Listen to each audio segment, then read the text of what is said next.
Now in this tutorial, let's take a look at how we can choose your own ringtone on the iPhone. Let's get into it. So naturally, I'm going to cover it from multiple different angles.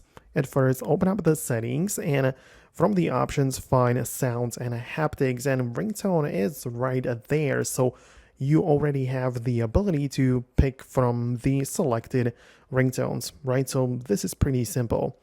If you, on the other hand, want to add your custom ones, you can purchase them the old way from the iTunes store. So it is a separate app where you have the ability to purchase ringtones and songs, right?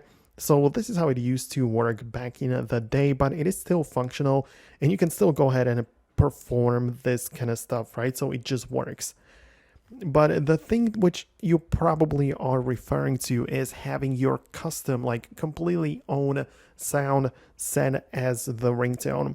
And this is, to be honest, a little bit of a longer process. That's why I'm going to link you to a video which I made earlier. It's like an older video on my channel, but the method should still work.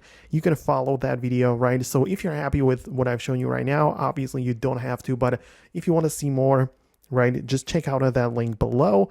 And yeah, let me know what you think, and I'm going to catch you in the future uploads.